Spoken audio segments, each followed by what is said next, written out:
That takes us into our next bout. We got a flyweight bout between Tim Elliott and Jordan Espinosa. Oh, the crazy man. This was canceled. Yeah, this was a cancel. Exactly.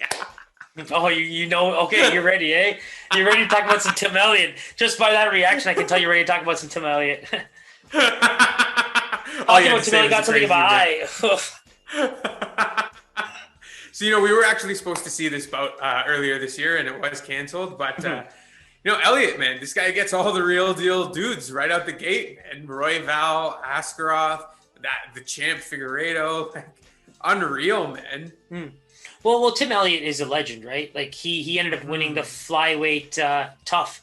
So there was basically an entire tournament because Demetrius Johnson was so dominant that they had a tournament of flyweights to determine who should fight him next. Tim Elliott won that tournament to then fight Demetrius Johnson, and he put up a very good fight. I mean, it was an entertaining fight, And I think since then, to be honest, he's been a very credible flyweight fighter. He's a wild man for sure. And it's a very unorthodox style. And there's two guys on this card that stand out like that for me, him and Dominick Cruz. Both these guys are very unique. Their movement is very different. The way they hold their hands, the way they move their head, a lot of looping stuff, a lot of this kind of movement. And I think it really works for them, obviously. That's, for me, it comes down to, can Espinosa handle that? I think he's primarily a striker. I think he has, 3 submission wins, and all of them are by Darce choke. I think it's something weird like that. He's very that's exactly it. It's everything else is decision. He likes to strike. He's a distance striker. I think if you're trying to be one of those basic pot shotters with the kicks that come into play, things like that, a guy like Tim Elliott that's ready to bum rush you, push you up against the fence, throw you all over the place on the ground, I think this is a fight where you can see Tim Elliott 100% use the striking only to get in as close as possible to be able to get this man to the ground.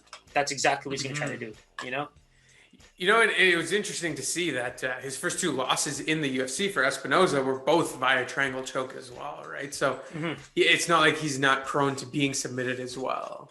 Oh, yeah, that's the thing, right? So for me, when you talk about his wins, their decisions are those 3 Darce chokes. So for me, when you're submitting people with the same choke, it also means you're kind of that WWE style finisher. There is transitions, there's movements that get you to that spot. And when you practice something like that over and over again, you get really good at getting to that spot. Maybe it even takes you, if it takes you 4 to 5 different transitions or movements to get there, maybe you get to the point where you're actually doing it in maybe 3, you know what I mean? And the way you move your body, things like that. So it's just interesting to see that that's where his wins have come from. Because when you look at his losses, they're primarily decisions, submissions as well. So I think that's where, for me, Tim Elliott's versatility here just seems to really dictate the fight, Yeah, and we actually saw, that versatility firsthand against Ryan Benoit, right? Dominant fight, won that one by unanimous decision, and you kind of saw that versatility come into play. So I'm really excited to see this crazy man get back in the ring for sure. And that Ryan Benoit was basically the tale of 2 crazy men, right? That's what made it so good. And the thing is, it was a unanimous decision, but the scorecards weren't 30-27, 30-27. I'm pretty sure they were actually the rounds were pretty close and stuff like that. So that's what makes me really excited to watch him fight. Because that's what makes Tim Elliott so fun, right? He keeps himself in the fight, whether the other guy's, a world champion or, Ryan Benoit trying to make a mini comeback. It's a really great fight. And he did what he had to do to win. Even when you go look at the stats, man, these guys threw some serious punches, about 100 a round, it's pretty amazing to see. And Tim Elliott, like we just talked about, right? He landed only one of his, how many attempts? 13 attempt takedowns. So he's definitely going to be trying to get this man to the ground. That is wild, man. So, let's jump into the lines. I do think this is going to be a pretty tight one. So, I'll let you go first here, but who do you see being the favorite here? I have to give Tim Elliott the favorite. I think that from a paper perspective, he's had the edge here. He's looked like a top 10 flyweight throughout the latter portion of his career. So I'm going to go with my man here, Elliott, with a -125.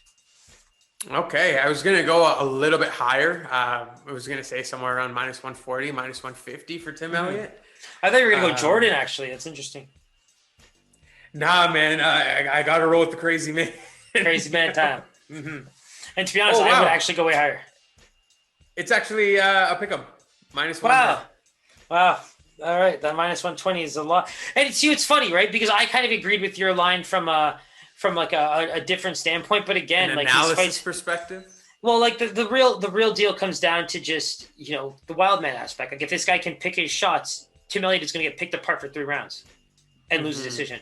That's basically what Vegas is probably thinking. But it's just too close to tell because Tim Elliott can also wrestle this man to the ground and grind him out, maybe even get a submission, ground and pound, things like that.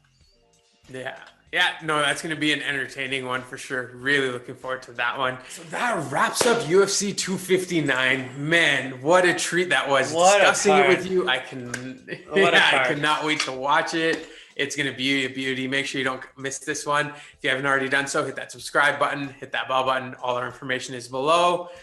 Always a pleasure, Siraj. This one was extra special, man. My man, it's one of the best cards we'll probably see this year, maybe for a very long time. So I'm glad all these guys getting on there. Let's just hope they stay healthy. All right. Take care, my brother. Peace.